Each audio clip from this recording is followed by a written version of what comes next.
ذرا اس آیت پر اب نگاہ کو مرتکز کیجئے، انسان کا خسارہ کیا؟ دیکھیے، سب سے پہلے میں آپ کی توجہ دلاؤں گا، ذرا آنکھیں کھول کر قلب حساس کے ساتھ نوع انسانی کا مشاہدہ کیجئے، کیسے کیسے دکھ، کتنی تکلیفیں، کتنی محنت، کتنی مشقت ہے جو ہر انسان کا مقدر۔ قرآن مجید میں ایک مکمل سورت ہے، سورت البلد، اس میں اللہ تعالیٰ نے متعدد قسمیں کھا کر ایک بات کہی، لا اقسم بہذا البلد وانت حل بہذا البلد ووالد وما ولد لقد خلقنا الانسان فی کبد۔ ہم نے انسان کو مشقت ہی میں پیدا کیا، یہ مشقت ہر انسان کا مقدر ہے۔ لوگ گھروں کو چھوڑ کر آئے ہوئے ہیں، کہاں کہاں انسان جاتا ہے، یہ اس دنیا میں محنت اور مشقت۔ ہاں، ایک مغالطہ ہو جاتا ہے کہ شاید یہ محلوں میں رہنے والے جو ہیں انہیں کوئی مشقت نہیں، انہیں کوئی دکھ نہیں، حالانکہ حقیقت یہ نہیں ہے۔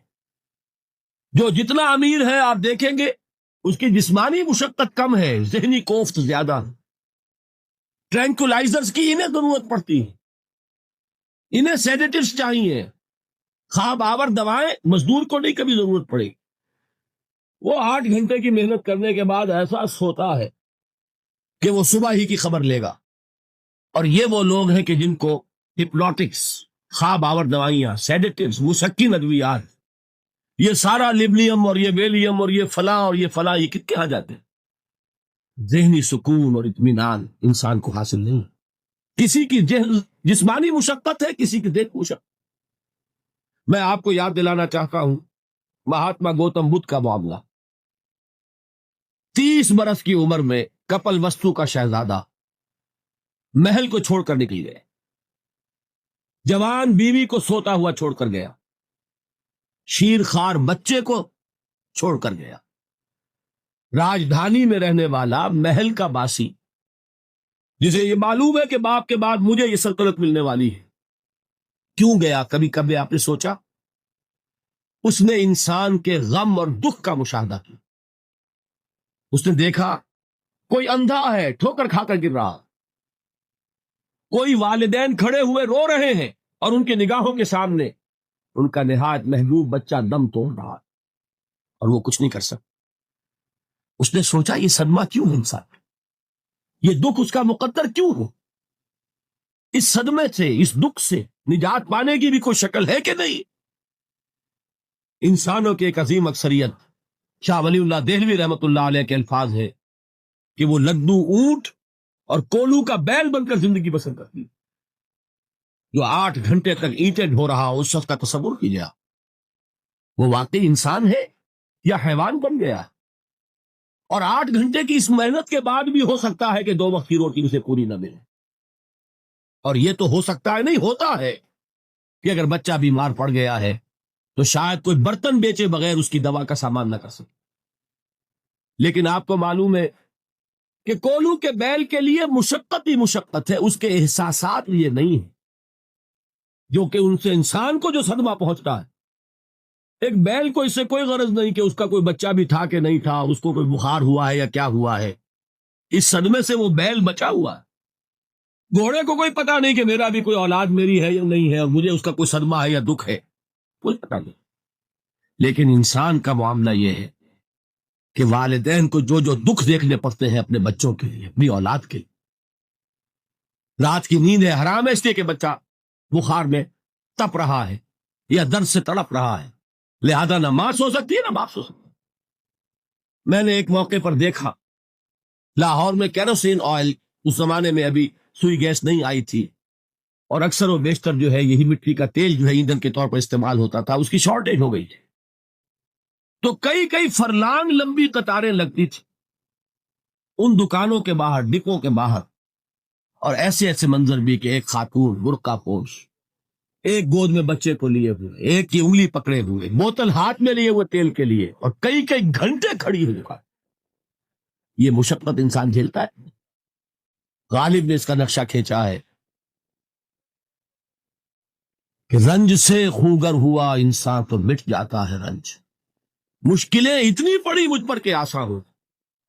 ہم بھول جاتے ہیں، ورنہ واقعہ یہ کہ قلب حساس ہو اگر، اور قید حیات و بند غم اصل میں دونوں ایک ہیں، موت سے پہلے آدمی غم سے نجات پائے کیوں۔ اچھا یہ تو ہوا لقد خلقنا الانسان فی کبد۔ حیوانات کا معاملہ ایک اور اعتبار سے آسان ہے، ان سے کوئی محاسبہ بھی ہے کیا؟ کوئی جواب دہی بھی ہے؟ کوئی ان کو اللہ کے حضور میں کھڑے ہو کر اپنے اعمال کا حساب بھی دینا؟ نہیں۔ انسان کی یہ ٹریجڈی ہے، یہ المیہ ہے انسان، اس کو بھی قرآن مجید کی ایک سورت میں قسمیں کھا کر اذا السماء انشقت، اس کے بعد کیا فرمایا؟ یا ایھا الانسان انک کادح الی ربک کدحا فملاقیہ، اے انسان تیرا المیہ، تیری ٹریجڈی اس سے کہیں بڑھ کر ہے، تجھے صدمے پر صدمے جھیلتے ہوئے، مشقت پر مشقت برداشت کرتے ہوئے ایک روز اپنے رب کے حضور میں بھی کھڑا ہوگا، جواب دہی بھی کروں۔ اس دن کے حساب سے، اس دن کے احساس سے جو بڑے بڑے ہماری امت کے عظیم جو گلے سرسبد ہیں، ان کا یہ حال آپ نے پڑھا ہوگا۔ حضرت ابوبکر صدیق رضی اللہ تعالیٰ عنہ وہ ایک عجیب کیف کے عالم میں فرمایا کرتے تھے، کاش میں درختوں پر چہچہاتی ہوئی چڑیا ہوتا جس سے حساب کتاب نہیں ہو، کاش کہ میں گھاس کا تنکا ہوتا جو آج ہے اور کل آگ میں جلا دیا جاتا، ختم ہو جاتا، اس سے محاسبہ کوئی نہیں۔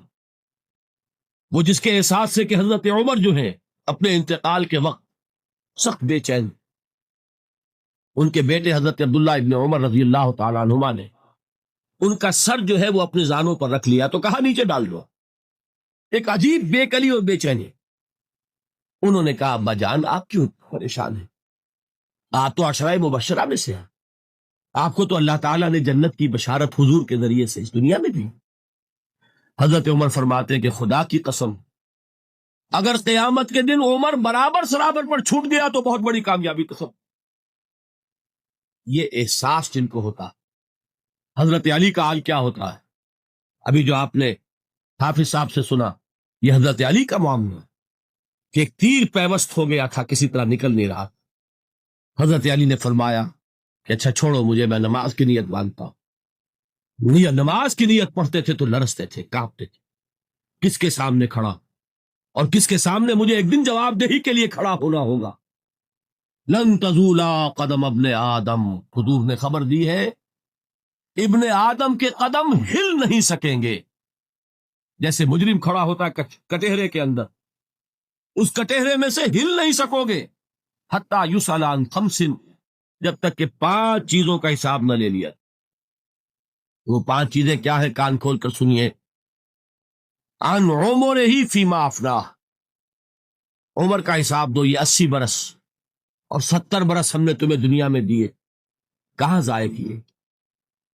وعن شبابہ فیما ابلاہ، اور خاص طور پر جوانی کا دور، امنگوں کے دن، ولولے ہوتے ہیں، قوت ہوتی ہے، توانائی ہوتی ہے، آدمی چلتے ہوئے زمین پر پاؤں مارتا، قوت جو ہے وہ اپنا اظہار چاہتی، یہ جوانی کہاں گلائی، حساب دو، ایک ایک لمحے کا حساب دو۔ وَعَن مَالِهِ مِنْ أَيْنَ اكْتَسَبَهُ وَفِيمَا أَنْفَقَهُ، ایک ایک پائی کا حساب دو، مال کا کہاں سے کمایا تھا، حلال سے کہ حرام سے، اور کہاں خرچ کیا تھا، گل چھروں میں، عیاشیوں میں، یا نیکی کے کاموں میں، ادائے حقوق اللہ کے دین کے لیے۔